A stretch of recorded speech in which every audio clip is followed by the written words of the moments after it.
everyone. So good to do this. I hope you can all see the pictures very well. Friday, Shabbat, I chose a very special Shabbat story for everyone. It's a story that happened in Israel. It happened in Tel Aviv.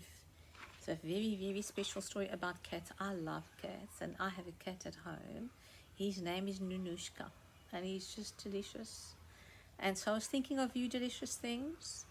And, well, this is a good story. I hope you enjoy it. It's called The Cats on Ben Yehuda Street. Up and down Ben Yehuda Street, cats, cats, cats, so many cats. Cats curling up on benches and stretching underneath. Cats licking their paws on porches and climbing in leafy branches. Free cats, fat cats, living on the sidewalk cats, cats with no collars. And collars show that cats belong to somebody. Street cats belong to no one but themselves. So when you have a cat, they usually have a collar. And cats that don't belong to anybody, they don't have a collar.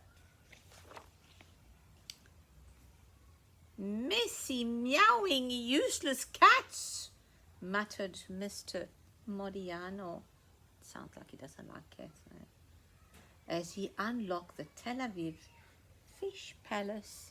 He has a fish shop each morning. He didn't like having the cats around. Doesn't sound like he likes them a lot. All day long, he shooed cats from his doorway. Shoo, shoo, shoo. Wonder why. You think maybe the cats wanted to go into the shop and eat some of the fish? Wonder. But every night, when Mr. Modiano climbed the stairs to his apartment, two cats dozed on a cushion by Mrs. Spiegel's door. Can you see the two cats? Two cats? Oh my goodness, your cat brings more cats, he said to Mrs. Spiegel, and he pointed at Catsy, Mrs. Spiegel's little grey cat. Can you see the cat with the little collar on? And he was lying on a pillow next to Gatito, a fluffy white cat with no collar at all. So that must be a street cat, right? No collar. And then Mr. Modiano would give Mr. Spiegel whatever fish he had left over at the end of the day from his shop, and it had it arranged on a platter just so. This fish is fit for a queen, he would say, not for cats. Poor cat. Thank you, Mrs. Spiegel said, very polite. And would you maybe like to come in for a little tea? But Mr. Modiano always said no. He said that in Hebrew because in Israel speak Hebrew, and he would go lo, lo, lo.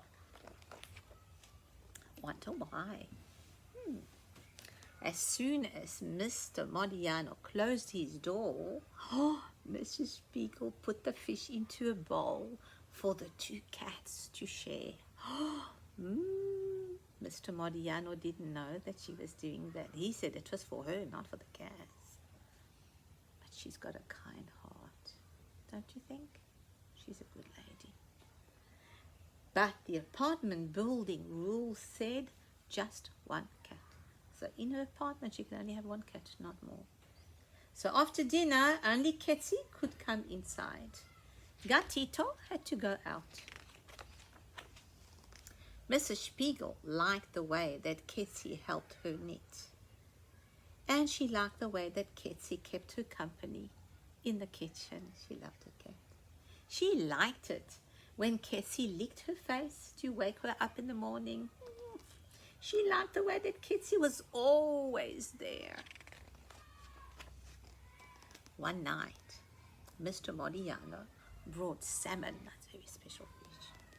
This is for you, he said, not for your cat. And he just stroked Gatito's back very lightly.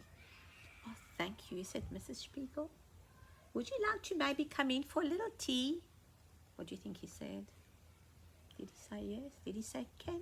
Did he say lo? Let's see. Mr. Modiano would say lo, lo, lo, no. The next night, Mr. Modiano brought a plate of pickled herring. Yum. Oh, he complained, I almost tripped on this wild animal. And he was just tickling Gatito's tail. A nice cat like this would keep you company, said Mrs. Spiegel. Company, Mr. Modiano frowned. What does an old man need with messy, meowing company? Well, would you like to maybe come in for a little tea? She asked. I think he's going to say law again. Mr. Modiano looked, always said no.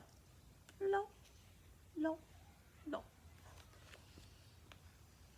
Every morning, Mrs. Spiegel walked to the beach with Ketsie to breathe in the salty smell of the Mediterranean Sea. As soon as they neared the waves, Ketsie would run home. And cats don't like water, they don't like to get wet, not like the dogs. So she didn't like to be so close to the water. When Ketsie got home from the beach, she and Gatito waited on the porch for Mrs. Spiegel to return. Until one day when Ketsie was not there. Where is Ketsie? Asked Mrs. Spiegel. Gatito's nose was poking through the railing as he was looking for Ketsie too. Mrs. Spiegel clomped downstairs. Clomp, clomp, clomp, clomp. She searched up and down Ben Yehuda Street, between the buildings, under the tables at the Sidewalk Cafe. She asked everyone she met, have you seen my Ketsie? Have you seen my Ketsie? Everybody had seen plump cats and skinny cats and spotted cats and striped cats, but no little grey cat with a pink collar. Everybody pointed to the wrong size, wrong coloured, wrong faced cats. Oh, poor Mrs. Spiegel. Mrs. Spiegel dragged her sad self home. Mr. Modiano was leaning out the door of the fish palace, shooing away cats like he always did. Shoo, shoo, shoo, go away! What's wrong, silly Gatito? He said when he saw Gatito. He isn't silly, said Mr. Spiegel. Ketsie's gone.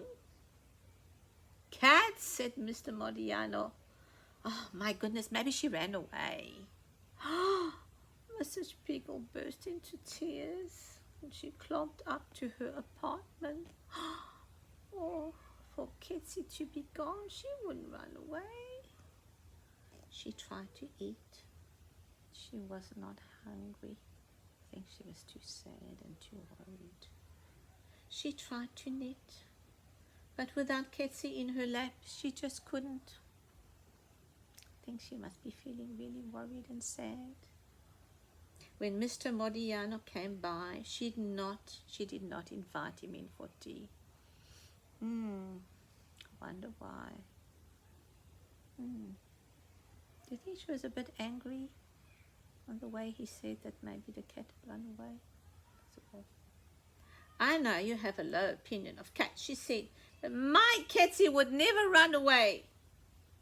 My goodness, if not for that something terrible happening, my Ketsie would come back. I hope everything's okay. Mr. Modiano left very quietly. He could see she was sad. Then a most unusual thing happened.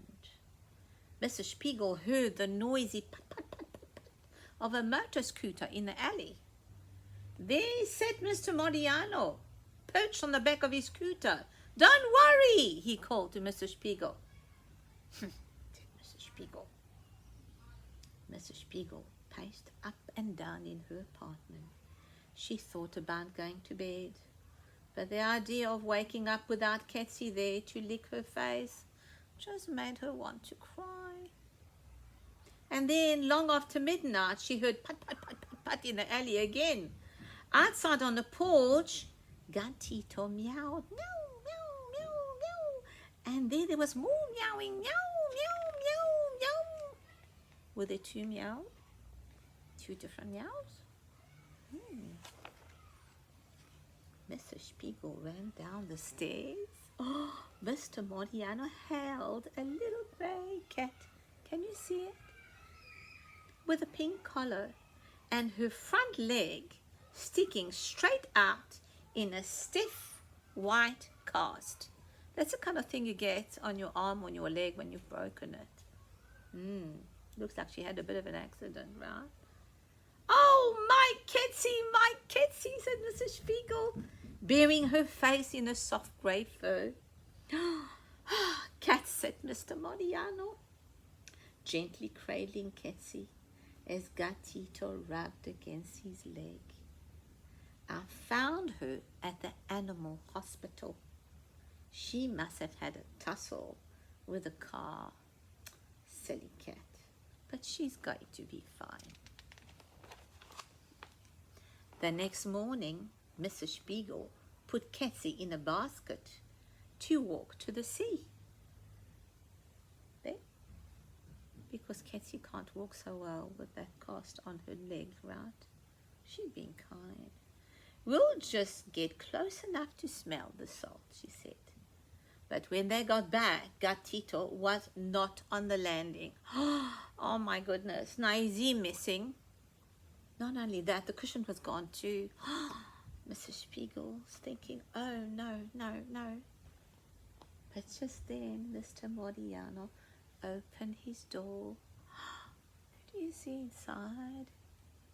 Sitting neatly on the cushion in the middle of the living room, just so, was a fluffy white cat with a new blue collar. Gatito. Did Gatito have a collar before? I don't think so. He's got a collar. Who do you think he belongs to now? Has he changed his mind? Does he like cats now? Maybe he's decided to have Gatito for his own cat. That would be nice. Cats need somebody to belong to look after them. Don't look so surprised, said Mr. Modiano. You think I want to hunt all night for this one too? Mrs. Spiegel smiled. Mr. Modiano, she said, would you like to maybe come in for a little tea? What do you think he said? You think he said no again? Or did he say yes? He said lo. Lo, lo, lo. Then he opened his door even wider. And he smiled too, which he'd been really nice. But maybe, he said, maybe I could make a cup of tea for you, he said, and a little saucer of milk for your cat.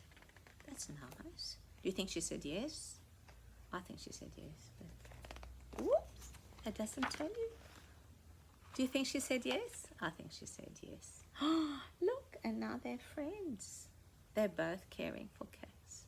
Do you have a cat at home? I wonder. I'd like to hear all about it. Tell me if you have a cat or if you have another pet at home. There's a very special thing that says in the Torah about animals, that we're supposed to look after them. Did you know that? And when you have dinner, we're supposed to feed our animals first. And then we have our own dinner. So that was the story of the cats on Ben Yehuda Street. Shabbat Shalom. Love you all. Bye.